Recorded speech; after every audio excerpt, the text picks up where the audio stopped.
Thank you for joining us. My name is Corey Walker. I'm the Wake Forest Professor of the Humanities and Director of the Program in African American Studies at Wake Forest University in Winston-Salem, North Carolina. Sponsored by the Wake Forest University Program in African American Studies, Conversations in Black Studies is a series of curated public conversations examining some of the key issues, ideas, and themes in the discipline of African American Studies. Conversations in Black Studies invite scholars, students, activists, and the broad community to engage some of the historic and contemporary questions animating some of the new and cutting-edge scholarship in the field. This scholarship is creating new knowledge grounded in the critical and comprehensive study of the peoples, cultures, ideas, and expressions of continental and diasporic Africans across space and time. Writing in the concluding chapter of his text, Shelter in a Time of Storm, How Black Colleges Fostered Generations of Leadership and Activism, Dr. Jelani Favors writes, "The long history of the Black liberation movement in America illustrates that there is a lot to be said for the benefits of operating out of institutions that are rooted within the community. Black churches, schools, and colleges were the most vital spaces for the cultivation of radicalism, militancy, and action throughout the long arc of the freedom struggle." Jelani Favors is the Henry E. Frye Distinguished Professor of History at North Carolina A&T State University. He is author of Shelter in a Time of Storm, How Black Colleges Fostered Generations of Leadership and Activism, published by the University of North Carolina Press. Shelter in a Time of Storm won the 2020 Stone Book Award, sponsored by the Museum of African American History in Boston, Massachusetts, the 2020 Lillian Smith Book Award, sponsored by the University of Georgia Libraries and the Southern Regional Council, and it was one of 5 finalists for the 2020 Pauli Murray Award, sponsored by the African American Intellectual History Society. In 2021, Florida A&M University adopted Shelter in a Time of Storm as its common read book for its incoming class of 2025, and is currently implementing a curriculum to teach and discuss the book with students. Dr. Favors has received major fellowships in support of his research, including an appointment as a Humanities Writ Large Fellow at Duke University, and as the inaugural recipient of the Mellon HBCU Fellowship at the John Hope Franklin Humanities Institute at Duke University. In 2014, he was invited to co-teach the course Citizenship and Freedom, the Civil Rights Era, alongside Pulitzer Prize-winning historian Taylor Branch at the University of Baltimore. Dr. Favors' work and research has appeared in several media outlets, including The Atlantic, the Chronicle of Higher Education, C-SPAN, The Root, The Point, and The Conversation. He earned his PhD and MA from The Ohio State University, and he earned a bachelor's degree in history from North Carolina A&T State University. I'm proud to say that Dr. Favors is a native of Winston-Salem, North Carolina. So welcome. Thank you for joining us. Thank you, brother, for having me. Absolutely. Well, I've given that formal introduction to who Dr. Favors is. And I really like ending on, he is a native of Winston-Salem, North Carolina. Tell us a bit more about who you are and about your intellectual journey. Once again, thank you, Professor Walker, for having me. This is a surreal moment to be able to lecture to students at Wake Forest University. Yeah, I grew up in Winston-Salem, born and raised. And so all my life, I was in the shadows of institutions like Wake Forest, but more importantly, institutions like Winston-Salem State University. For me, in my path, literally, I went to nursery school, preschool at Winston-Salem State University. People in my community, in my church, These were folks who attended A&T and Winston-Salem State and Livingstone and so many HBCUs. And so, as it's often said in North Carolina, you can stand at any point in the state and throw a rock and hit a Black college. So HBCUs are all around us in this particular state. And I was fortunate enough to attend North Carolina Central University my freshman year. And then my father passed in 1994. And I decided to transfer to be a little closer to home and to come home to A&T, where my father was an alumnus, my brother, my mother, so many cousins and families, so many of them attended A&T. And so I felt right at home.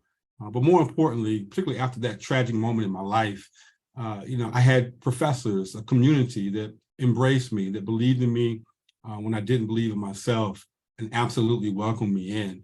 At HBCUs, particularly at A&T, we talk a lot about student activism. Clearly, of course, most of your listeners and folks who are tuning in have heard of the sit-ins, February 1st, 1960, and how that's launched on this campus. And so when I went off to grad school, continuing research and talking about the legacy of student activism was the furthest thing from my mind. That's something that I didn't want to continue. I thought that story was dead. I thought that, there was nothing left to explore around the subject of HBCUs, but it was a professor of mine, Dr. William Nelson Jr., the esteemed professor in political science at Ohio State, who really kind of pulled me to the side and said, look, there's so much there that has yet to be uncovered. And clearly, as a naive grad student in my second year, I was like, well, what else could there be? And so I decided to take a class called The History of Black Education at OSU. And sure enough, I was introduced to all these incredible scholars and works and interpretations of the legacy of Black education. And I found massive gaps and holes in our understanding of how these institutions came into being. We had identified and discussed the legacy of classism and paternalism and colorism as they existed on these campuses. But I had not yet found any scholarship that really identified how these institutions produced people like Mary McLeod Bethune, how they produced people like Diane Nash, how they produced people like Hannah Julia Cooper and Dr. Martin Luther King Jr., and the countless students who had emerged in the 1960s. I believe that was a narrative that had yet to be really fully defined. And so from there, Dr. Hassan Jeffries, author of Bloody Lounge and my dissertation advisor, really encouraged me to broaden the study, to look out beyond just looking at one institution like North Carolina A&T, and to begin to look at a number of institutions and their roles in sort of embracing a comparative approach, a comparative study to analyzing the legacy of HBCUs. And so that's where this project really began. It started with a comparative study of Jackson State and Tougaloo College, one private institution, one public institution located in Mississippi, in Jackson, Mississippi to be exact. And after I finished the PhD, it was once again Dr. Jefferson who said, okay, now tell a broader story, right? Include other institutions.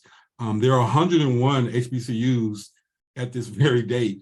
And clearly I could not tell the story of all of them, which is a source of great consternation for a lot of Black college alumni. Every time I'm at a conference speaking, someone says, you should have talked about Florida A&M. You should have written about St. Augustine or Howard University. But I tried to choose a cross-section of HBCUs, beginning with the first, Cheyney State University, founded in 1837. Well, my friends also, at Lincoln will argue with that. That's a whole nother argument, right? Not just Lincoln, but Wilberforce will jump in there and say, hey, we're the first one that's actually founded by Black people, right? The AME Church, right? Actually found, those three institutions, all of them founded during the antebellum era before slavery even ends, were critical. But I wanted to start the story at the beginning, at 1837. And from there, I moved forward and added a host of 6 institutions that I think tried to depict the legacy of how Black people turned to these institutions at the very worst moments in the Black experience, right?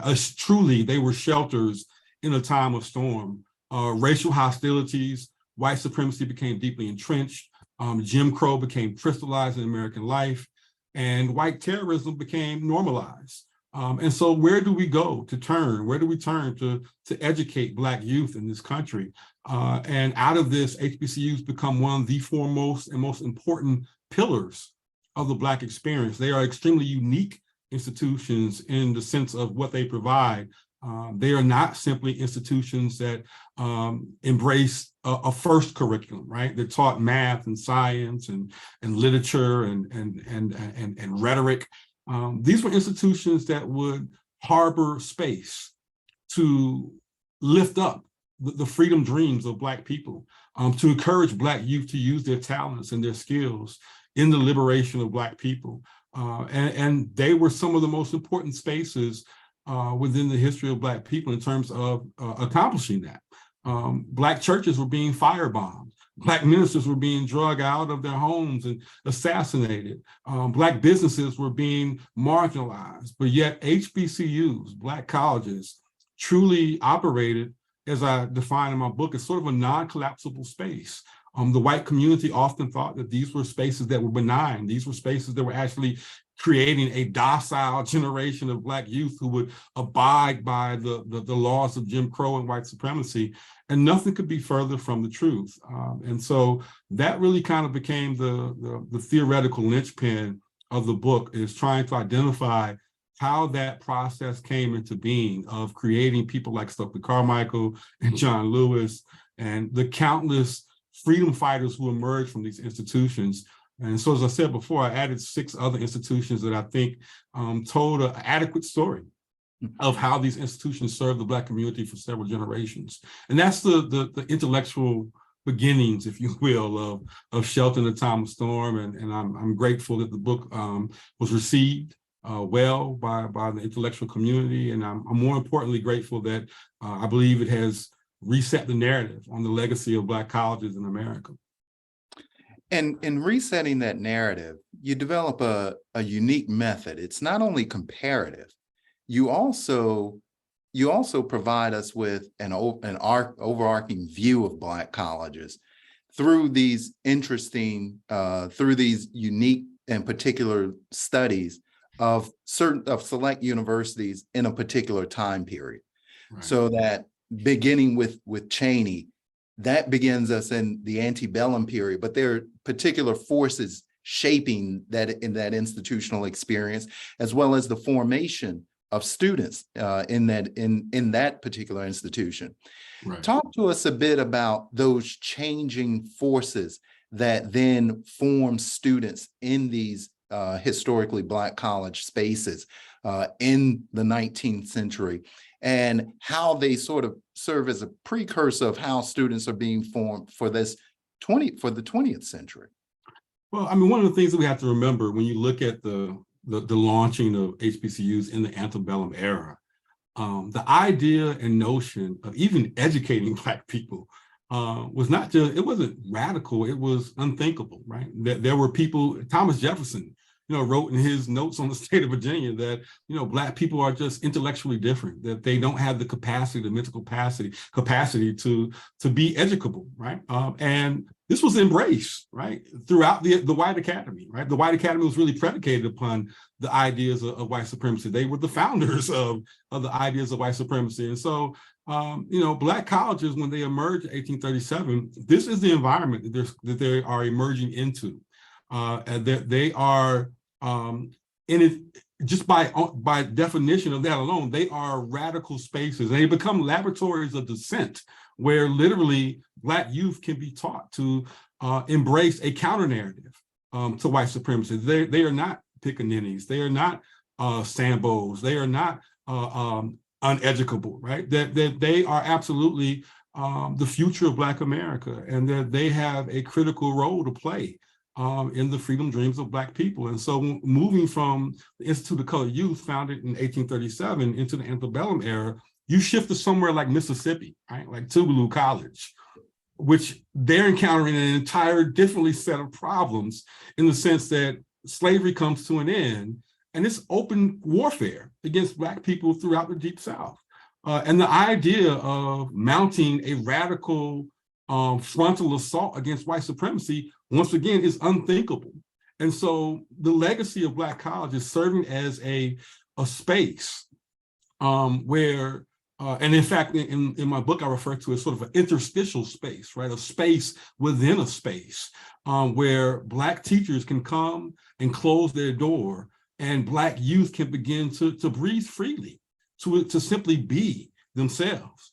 They can use the pages of their student newspapers to discuss the present political conditions of Black people, and then discuss solutions. How do we approach this? How do we deal with this? One of my joys in researching that chapter on Tougaloo was watching the evolution of students discussing migration, right? At one point in the 1880s, Black students are saying, no, we should stay, right? That like so many other Black people who embrace this idea that, hey, you know, we're not interested in going to Liberia. Then by the time we reach the late 1890s, there's a cadre of Black youth on that campus who's saying, no, this is hell, that we need to move. We need to get out of here. And so you see that fluctuation, you see that sort of ebb and flow of ideas.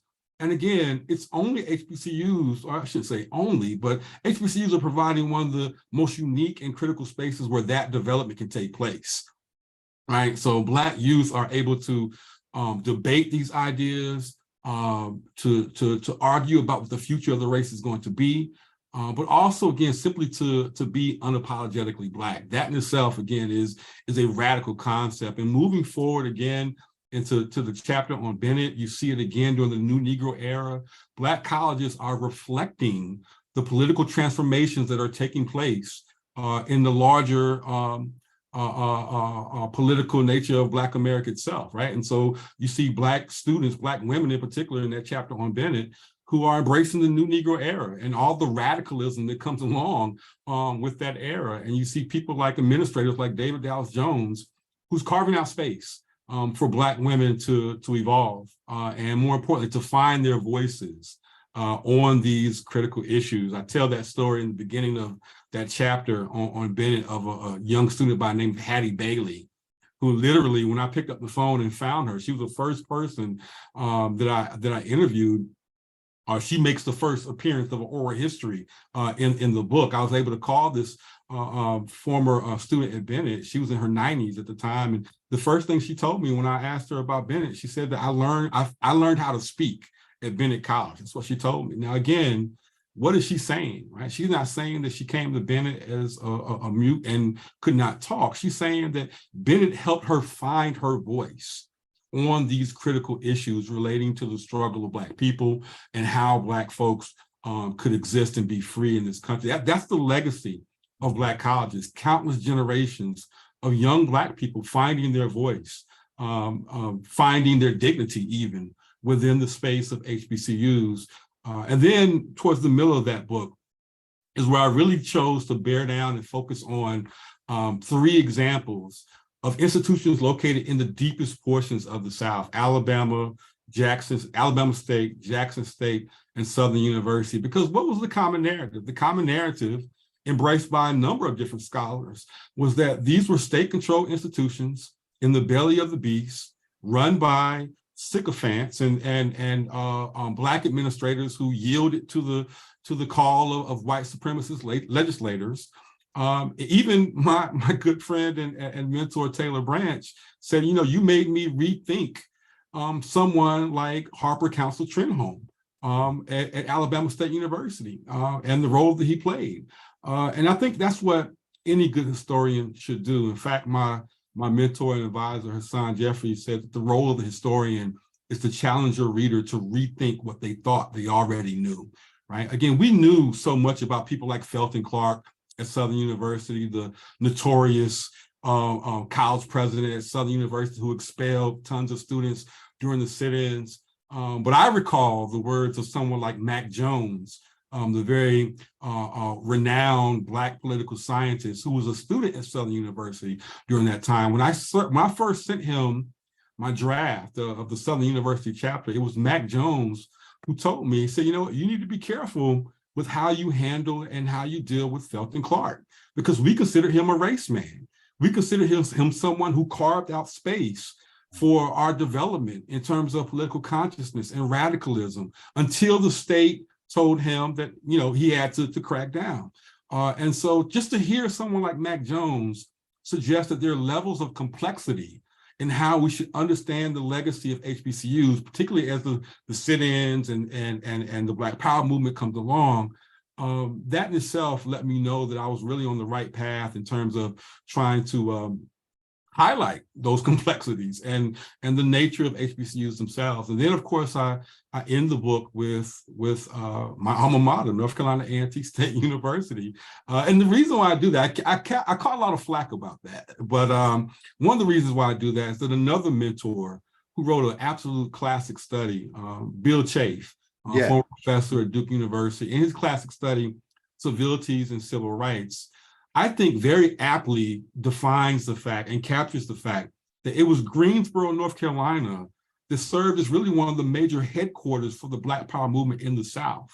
And if we are to accept that as a truism, then we also have to accept the fact that it was North Carolina A&T that stirred the activist energies that helped to produce a lot of what was taking place in this city. Malcolm X Liberation University relocates from Durham, North Carolina to Greensboro, North Carolina, because of the activist energies that are being produced at North Carolina A&T. The Greensboro Association of Poor People, the Student Organization for Black Unity, these are all critical organizations that emerged during the Black Power era, which were all deeply connected to North Carolina A&T. They're founded by A&T students. They're housed and manned, rather, by North Carolina A&T students. And so A&T is just as alive in 68 and 69 and 70 and the early 70s as they are on February 1st, 1960, with the launch of the sit-ins. We don't really talk about that chapter in A&T's history, but I'm hoping that my book opened up that narrative so people can understand that Black colleges, not just A&T, but Black colleges were very important critical centers of active movement during the Black Power era. And then I conclude the book with the epilogue, which highlights some of the challenges and some of the contributions that HBCUs continue to make from the late 80s moving forward, which included my own career at North Carolina A&T State University as a student. So yeah, absolutely, HBCUs evolve over the years. They're often reflections of, again, the Black experience itself and how political currents are transforming and how they're changing. HBCUs provide a space where that transformation can be exposed. The students can hear the different mindsets and the different perspectives on how we get free in America. These were ideas and concepts that were openly debated within the halls and within the dorms of HBCUs. I like when you stated from that Bennett Bell, that 90-year-old Bennett Bell, who said, Hattie Bailey. I learned how to speak at Bennett College. It really touches on part of your research method and going into and developing this particular text. You also talk about those 19th century Black college newspapers. In many ways, you're looking at these informal spaces, what you term the second curriculum, that are shaping Black students. Talk to us a bit, not only about the research that's there, because it's rich and it's a reminder that there's a deep archive at these historically Black institutions, but also these archives tell us or flesh out the story of the formation of students, that students are being formed and shaped in some very intentional ways, and that these mediums, the medium of the oral history that you're taking afterwards, but also the contemporaneous record, these newspapers are providing us with a way, a perspective into the formation of these students and what's on their minds and how they're engaging the issues of the day. Yeah, to me, that's one of the most important accomplishments of the book is, we know about Dr. King, we know about Ella Baker, we know about W.E.B. Du Bois. One of the things that I was very intentional about in this book, and the student newspapers made this very easy, was to bring forth people that we didn't know, right? Voices that we hadn't heard. Someone like a Hattie Bailey, right, who becomes a critical part of the student movement in the 1930s at Bennett.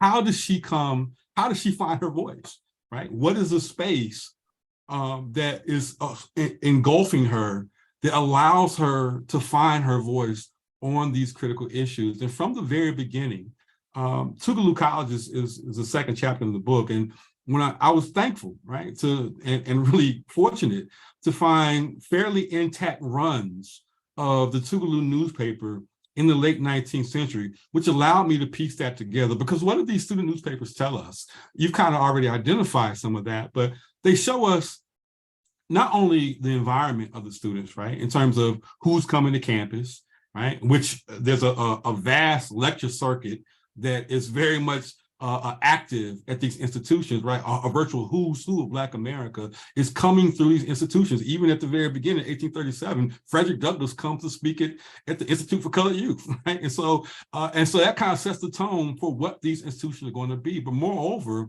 people like Jacob White Jr. and Octavius Catto, right? You know, these are students at the Institute for Colored Youth. They feed off that energy and they find their voices on these very important issues as it relates to the liberation of Black people. And what I found is that continued forward, right? Moving into the 19th and 20th century, over and over again, you open up the student newspapers and it shows students engaged, deeply engaged in these struggles. Now, let's be clear. They also show the fact that students were interested in who's dating who on campus, right? And how the football team and basketball teams are performing, right? They even had gossip columns. So yes, that's true, but it also provided editorial space where you found students, again, debating, as I said before in the Tougaloo chapter, maybe it's time for us to head for Liberia. Maybe we should think about, migrating out of this country, or should we stick and fight and stay? Right. And then you get dispatches from alumni who are talking about the experiences that they are undergoing and struggling with. And so Black college newspapers are an absolute gold mine in terms of primary sources in identifying the political evolution of students themselves. Right. One of my favorite chapters in the book is the chapter on Alabama State University, where the major newspaper on campus, particularly in the 1950s and 1960s, was called the Freshmore. It was literally run and operated by freshmen and sophomore. Imagine that burden of responsibility, being an 18, 19-year-old student, and you're charged with running the student newspaper. But there's this great article from a student by the name of Loretta Jean Thomas, who writes an article in December of 1955. That date might sound familiar, right, in Montgomery, Alabama, but she writes this article, "Is White Supremacy Faltering?" I mean, think about that. This is 1955 in Alabama, right, in the belly of the beast in terms of segregation and racial violence, right? It's synonymous. Alabama, Mississippi, they're synonymous with racial violence. But in 1955, this student newspaper at HBCU provides the student room to launch this article, "Is White Supremacy Faltering?" Right? And here's a spoiler alert. She says yes. She says not only does she says yes, it's faltering, but she says that it's on its deathbed and I hope that it dies and we need to play a critical role in burying it. Now, here's the other important part of that. As a researcher, I'm blown away by articles such as this, but then I look at the byline, I look at who's helping these students, and in that, I find that the advisor for the student newspaper is none other than Joanne Robinson, right? One of the principal architects of the Montgomery bus boycott. Space matters, right? When you're allowed to be nurtured and mentored by someone like Joanne Robinson, who's helping you find your voice and calling out white supremacy in Alabama in 1955, only HBCUs are providing this type of space.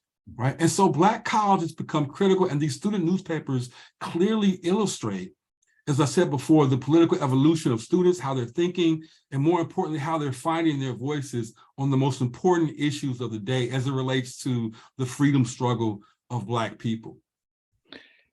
You talk about carving out space and how that is so important in the formation of these students at these historically Black colleges. You also mentioned those institutional figures, the Joanne Robinsons, at these institutions that are not only carving out space, but also shaping a type of intellectual culture at these institutions that's welding not only political activism, but also intellectual activism. Right. Talk to us a bit about those towering intellectuals in these spaces and how they're carving out space for students and helping form and shape the students who will then go on to do great things. Well, in my book, I define and talk about the second curriculum, right? Again, the first curriculum was always about accreditation, right? Making sure that we were giving and serving the classes that would keep the doors open, right? That those who were coming to survey the institution would say that they're teaching the appropriate level of classes to define this as a college, as a university, right? But the second curriculum is an ethos and a pedagogy of hope that's directly connected to the freedom dreams of Black people, right? I define that as three major ingredients, and that is race consciousness, cultural nationalism, and idealism. And it's the second curriculum that becomes interwoven within this first curriculum and really kind of defines and sets apart the legacy of Black colleges. I talk about someone like Joanne Robinson, but again, there are countless professors who are carving out that type of space. I'm so glad you brought this up, Professor Walker, because if I could, I want to share a portion of the book that I really think defines this particular moment.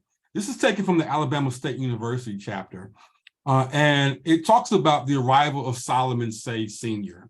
If you're not familiar with that name, Solomon Say becomes one of the foremost champions of the civil rights movement. Dr. King said that it was Solomon Say Sr. who really kind of helped set the platform for what the freedom movement in Alabama was going to really be all about. But this is taken from that chapter. Solomon Say Sr. is also a student at Alabama State University. He says, quote, in 1929, a special student arrived at Alabama State University. For Solomon Say Sr., the dawning of racial responsibility did not occur until he enrolled at the university. An itinerant preacher with the African Methodist Episcopal Zion Church, Say enrolled in colleges where he could, quote, picking up a course or two along the way. And he stated, and I quote, about all that I can remember from that experience, wrote Say of ASU, is two courses taken at Alabama State that did something special to me. To judge from their formal title, those two classes, rural sociology and human geography, did not broadcast their militancy. Such was the magic of the second curriculum.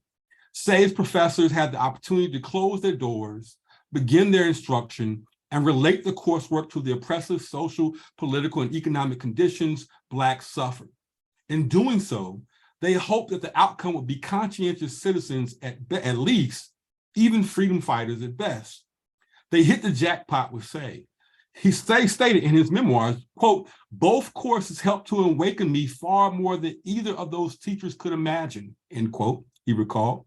This was an additional motivation for my whole civil rights thrust in the years to come. As the movement came to life in Montgomery during the 1950s, Martin Luther King Jr. described Say as, quote, one of the few clerical voices that in the years preceding the protest had lashed out against the injustices heaped on the Negro and urged its people to a greater appreciation of their own worth. Now, again, let's highlight those two courses, right? Rural sociology and human geography, right? Again, how does the second curriculum, as I said before, closing those doors, creating interstitial space. He never goes on to identify or name who those teachers are, right? But clearly, as I said before, this was the legacy of Black colleges. Numerous teachers who over a span of several generations find room to make sure that, one, the classroom becomes a space where students can express themselves, where students can relate the struggles of Black people to whatever the course may be, right? Again, I mentioned this in the book. James Weldon Johnson is a student at Atlanta University in the early 1900s, says that everything focused on race. right? That's almost verbatim a quote from him saying that, hey, when I get to Atlanta University, everything revolved around this issue of race. It was the subject of oration and speeches and student articles. So again, providing a shelter in a time of storm where students could be free and express themselves, whether it was in a student newspaper or whether it's in a classroom, right? Or whether it's in office hours, right? Again, you have this sort of relationship between professors and students and that mentorship and coaching even, right? Through this process of finding their voice. And particularly as movements begin to emerge and students, take that struggle from on campus to off campus, right? They need a friend, right? They need a voice that they can lean upon. And that same voice that mentored them and shaped them during the classroom are going to be some of the same voices that mentor and shape them moving forward. Again, you think of someone like Joanne Robinson, who's one of the principal architects of the Montgomery bus boycott, also serving as an English professor, also serving as the advisor for the student newspaper. Again, you can't recreate those relationships in any other space throughout the Black experience, with the exception of maybe the Black church. And again, these two institutions, organizations, entities, the Black church and HBCUs, are absolute pillars of not just the Black experience in America, but they are pillars of the Black liberation movement in America. Without HBCUs carving out this space, we don't get someone like a Solomon Say. Right? We don't get someone like a Martin Luther King Jr. We don't get students like Ella Baker, right? Who was a student at someplace like Shaw University. So again, providing and carving out space for these students to express themselves, for professors to relate the second curriculum to them, that becomes an essential part, a definitive part of what HBCUs are going to be from their inception well through the 20th century, and one would argue even today. You spoke briefly and you alluded to Ella Baker and her formation at Shaw University, and right. what Shaw does and what Ella Baker does is connect that first wave of Black college rebellions in the 1920s and 30s to the next generation of college rebellions that occur in late 50s, 60s, and of course in the 70s. And Ella Baker becomes this sort of conveyor of that knowledge, right. Knowledge from from the 20s to the 60s.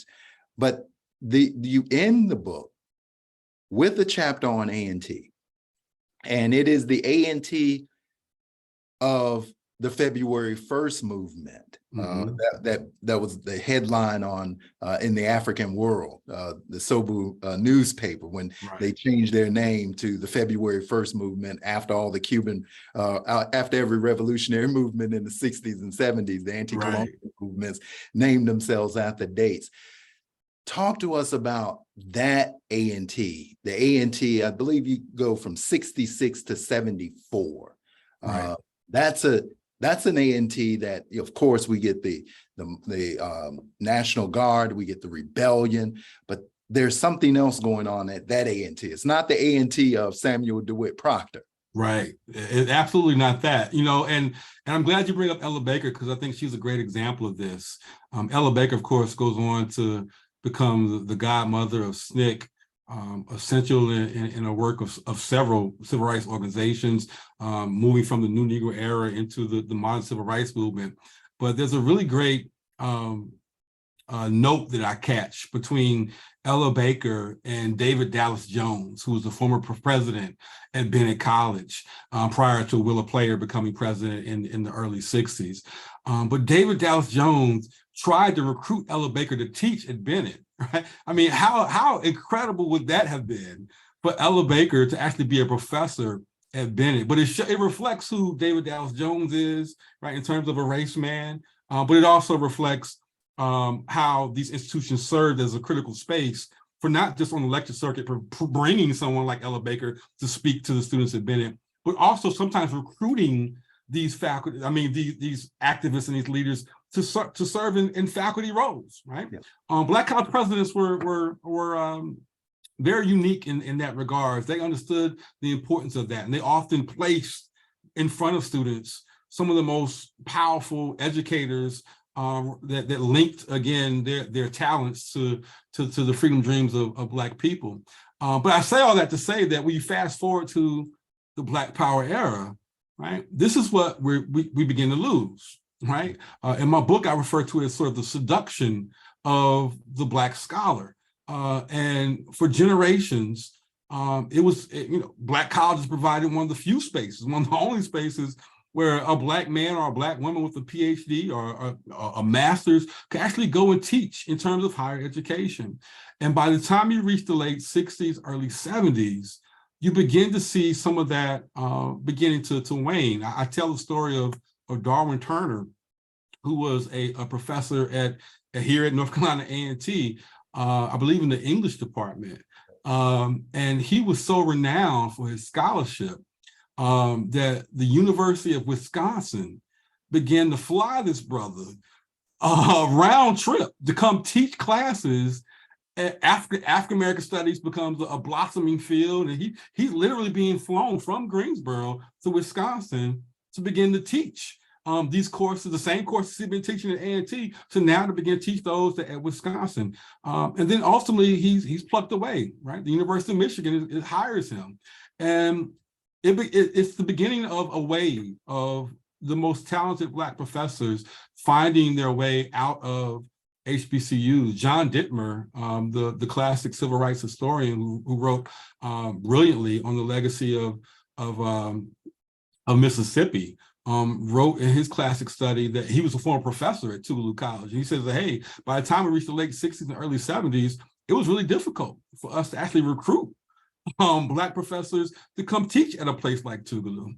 So that's definitely a part of the shifting landscape of Black colleges going into the 60s, into the 70s, losing those professors to now predominantly white institutions, which began to found these Black studies programs and create opportunities for Black professors to teach lighter loads and to get a research budget. These are all things which are, very attractive to a lot of professors then and now, right?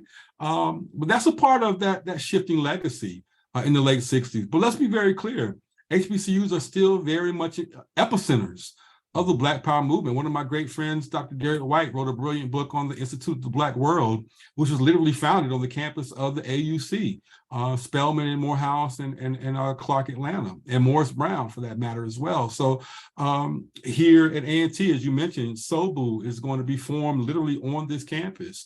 And so HBCUs are very much still, they're also under attack during the Black Power era, right? You have tanks rolling through the streets of this campus in 1969, in May of 1969. And 1 year before that, you have, of course, the Orangeburg Massacre, where 4 students are going to be shot down and murdered, or 3 students rather are going to be shot down and murdered by the local law enforcement in Orangeburg. And the same in a year after A&T, you have students at Jackson State shot and killed. And so HBCUs were very much in the crosshairs of the white establishment during this era, during this period, who wanted to tamp down and extinguish this long legacy of activism that began to explode in terms of direct action protests in the 60s and moving into the Black Power era. But they're still very essential to uplifting the freedom dreams of Black people, to helping to give birth even to the concept and idea of Black studies. And that's a part of the legacy that I hope that chapter really kind of filled in. As you mentioned earlier, that's just one chapter on A&T. There are a number of different stories that need to be told about the legacy of Black colleges and how they evolved in that era of the Black Power movement. You raise a very significant and interesting issue in that regard. Last year, when we spoke with conversations that goes right along with our introduction to African American Studies class here at Wake Forest, we had Ed White coming out. Ed Whitfield. Ed Whitfield, sorry. Ed Whitfield, who was right. I mean, he came from Cornell. Yep. I mean, straight Hall. He's the president. He's coming right down, and he comes to Greensboro in particular, stays for 30 years. I mean, he doesn't just come and leave, he stays. Ed comes to Greensboro because there's action there. He believes that this is it. that the idea of Black studies at a white university wasn't what they were fighting for. It was something of the order of the Malcolm X Liberation University. It's the debate, the famous debate at Howard, those series of conferences that were then captured in Negro Digest toward the Black university. That's right. That there's some other space. Talk to us a bit about where do you see, when you see that idea beginning to fade because of the material circumstances are changing around Black colleges in the 70s. And we know in North Carolina, there's so many pressures. When I was at Winston-Salem State, the idea of becoming part of the UNC system, that was Save Black Schools movement. And always the ways in which folks did not trust that absorption, because then it was to stifle and then to choose which institutions would grow, how they would grow, what would be the ways in which they're challenged and changed. But you see that space that you talked about from the 1830s all the way up through the 1970s begins to change dramatically. Yeah. And I'm glad you brought up the Save Black Schools campaign, because people like Nelson Johnson, Lewis Brandon, and others, made sure that I understood that it wasn't just to save the Black schools, it was save and change. Save and change Black colleges. So there was definitely an attempt to say, point out something which is still a major issue, and that is that Black colleges have always been historically underfunded, right? Under-resourced. And there needs to be restorative justice in that regard. But there also, these institutions were not above reproach, were not above critique. As you said before, toward a Black university, there were some, students who were saying, look, you know what, we should make the second curriculum first, right? Instead of making it second, let's bring it and make it first. And so these institutions absolutely undergo a level of critique, as well as a level of change during that era.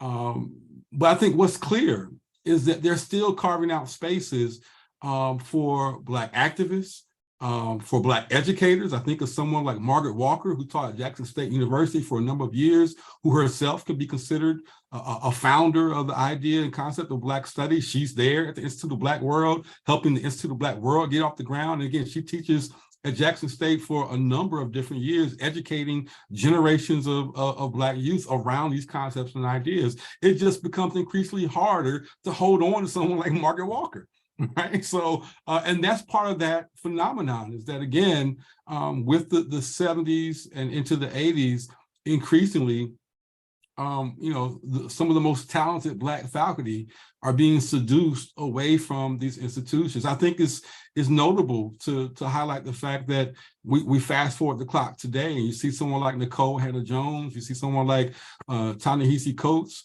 to a lesser extent, myself, coming back to these institutions. But these institutions have always, they continue to produce great Black intellectual minds, particularly in the front of Black studies. You think of someone like Ibram Kendi, who's a graduate of Florida A&M, Eddie Cole, my good friend out of UCLA, who wrote a great book called The Campus Color Line, who's a product of Tennessee State University. These institutions are still producing young thinkers, young intellectuals, young scholars who are out here doing the work. And so I think it's important to continue to rally around them and carve out space. And more importantly, and I really kind of hit at this in the epilogue as well, support the humanities. Right? Yeah. We can't say that enough, that it's the humanities, it's the social sciences which form the heartbeat of the second curriculum.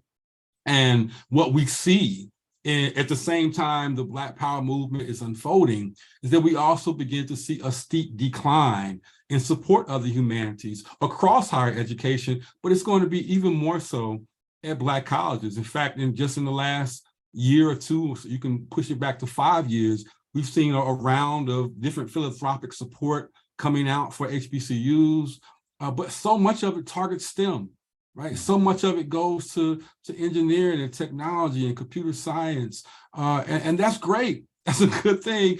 But we also need support for the humanities and social sciences. One of my favorite people that I write about in the book is Rodney Higgins, who's the professor of political science at Southern University, which became one of the most radical Black political science departments in the country for a number of years, thanks to his tutelage and his leadership. But Rodney Higgins gives a speech on this like in the 1950s, warning that, hey, we're going to start seeing a decline of humanities and social sciences. And if we don't provide space where we can question and critically think about the human condition and how to address these problems, it's going to play a devastating role in the trajectory of Black colleges, but also in transforming for the worse the political landscape of this country. And I think that when we see what we see today, we see democracy on trial still. We see hostile forces still questioning, what can and should be taught in a college classroom. I think this is a reflection of the decline of the humanities and social sciences and how we are no longer investing in these fields to teach students to think critically about the world around them, and more importantly, how to identify the struggles, the challenges that still confront us as a nation, which are very much informed by concepts of white supremacy and patriarchy and all kinds of other isms. And how do we deconstruct that? And I think that's the legacy of HBCUs coming out of the Black Power era, from the very inception, moving into the Black Power era. There's always this conversation about how do we deconstruct these systems and build a better world. And I think that's what remains relevant. And HBCUs, thankfully, are still relevant. And hopefully they can continue to use this space to not just produce the next generation of great Black engineers and scientists and researchers, but also produce young, informed, educated students who will understand their role, the new role in the legacy of Black liberation for America, or Black liberation within America. Well, we're about to close up. I wanted to close on a note of, you've hinted at it, a bit of optimism. I mean, there are, when you think of the constellation of figures at Howard in Black Studies, Greg Carr, Alethea Watkins, Mario, Joshua, Josh Myers. There's a great constellation of folks, or even North Carolina Central with their, amazing history of producing Black PhDs. Sherwin Bryant. The numbers are just amazing. And there's a way in which these spaces are being celebrated in this moment.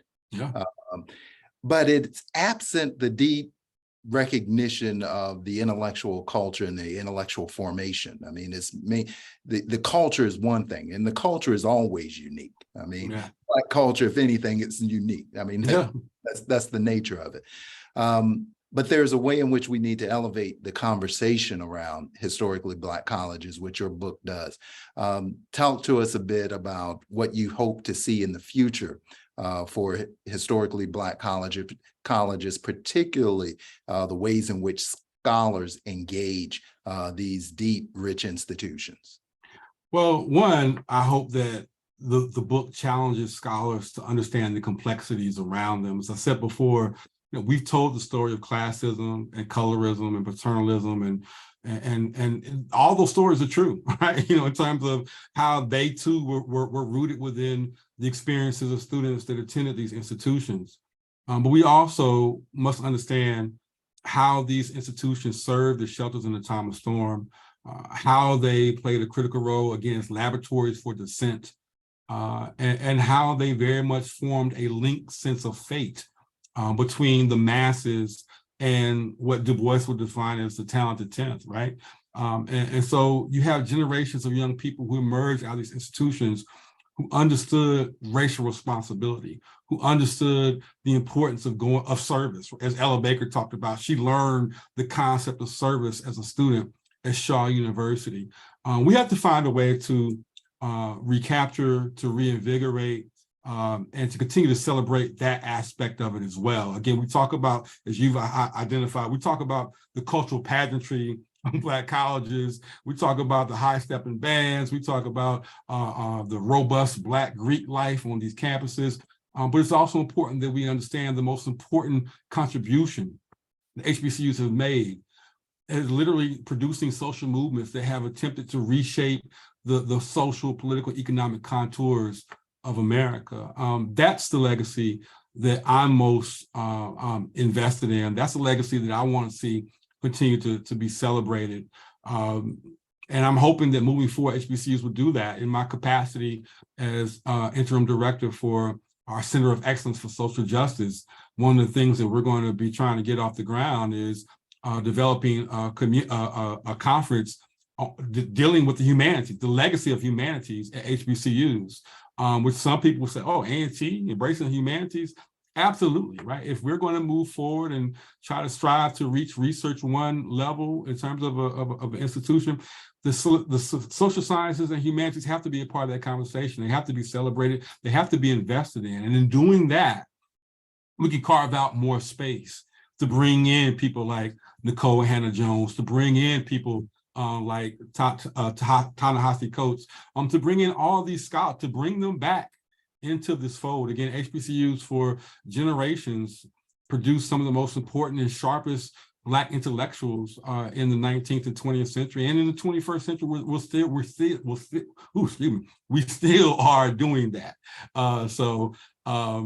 You know, my hope is that that legacy will continue to unfold, but we have to support and embrace and invest in a full-bodied, robust, holistic approach to education, which includes supporting the social sciences and humanities on these campuses.